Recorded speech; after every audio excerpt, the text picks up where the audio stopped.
Social and emotional learning has become a pivotal topic in many school districts. We are here to teach these children how to deal with self awareness, self management, social awareness, responsible decision making, and relationship skills. Within those five core competencies, there's so many skills that go into each of them. We also want to look at emotional literacy. How do we deal with our emotions? How do we deal with regulating ourselves? Empathy, looking at emotions in others and sympathizing with them. Within emotional literacy, there are five core topics within that. The first one is recognizing emotions, being able to see and say, hey, I'm feeling happy, or hey, I'm feeling angry. Then understanding the causes of our emotions. Why am I feeling the way that I'm feeling? Why is my friend feeling the way that they're feeling? Being able to label them and say, hey, I feel angry. I feel sad. And then expressing them. It's okay to feel angry. It's okay to feel sad. So how do we express those emotions in a healthy and an appropriate way? And then being able to regulate them.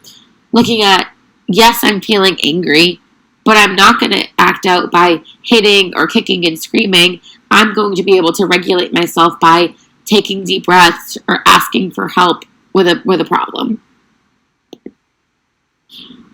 I primarily work with children with autism. So within autism, there's a lot of research out there that has been focused on language and social processing, behavior, and cognition. The core deficits of autism are around that social language, social skills, and restrictive and repetitive behaviors. And although emotional regulation is not one of those core deficits, it is a very prominent deficit in children with autism. But unfortunately, there is very limited research on emotional regulation. A lot of these individual differences related to emotional processing are associated with the variability in cognition, social processing, behavior, and brain functioning. The autism spectrum is very large and every child is different. So I'm going to talk today about how we can work with these children and different techniques that we can use to teach them emotional literacy. Starting with looking at being able to identify your feelings. I use the zones of regulation. This is a curriculum created by Leah Kippers, and it teaches children to be able to identify their emotions and then knowing what to do with them.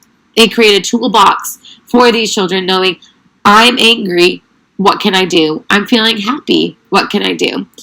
So this image here is a standard image that I created using Boardmaker, based off of the zones of regulation of being able to identify with students how they're feeling. So I'll check in with my students and say, how are you feeling right now? What zone are you in? And they'll tell me, I'm feeling happy, I'm ready to work. Or I'm feeling silly, I need to take a sensory break. I'm feeling angry, I need space. Or I'm feeling tired, I need to take a break.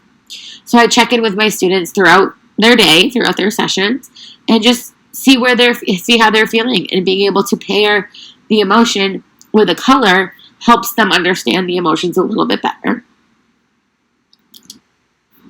Teaching empathy, this is a very difficult skill to teach to children with autism, often because they lack that social awareness. But what I do is I use a lot of role play and a lot of scenarios. So I'll give a scenario of, if this person is feeling this way, why might they be feeling that way? What would you do? How would you feel? A lot of role play, being able to discuss with them how to work through those problems, how to sympathize with others, how somebody might be feeling based off of their body language, looking at how that might make them feel in that moment, and being able to understand somebody else's point of view. Addressing self-regulation, this is a very important topic that I do with a lot of my clients. So similar to using the zones of regulation, I'll help them identify, how are you feeling right now? And if you're feeling angry or if you're feeling upset, what can we do? The visuals that are about to pop up, I created using Boardmaker 7 editor. And these are coping strategies that I've taught to my clients, and these visual prompts help them understand them. So when I'm upset, I can ask for help. I can talk about it. I can take deep breaths. I can ask for a hug. I can ask for alone time. I can use a reset. These are all individualized to the student and what coping strategies work for them, which ones I've been able to identify that their family may use or that they may use throughout session, asking for a reset. That may be specific to one student, asking for hugs. Some students might need that. Others don't want that physical touch.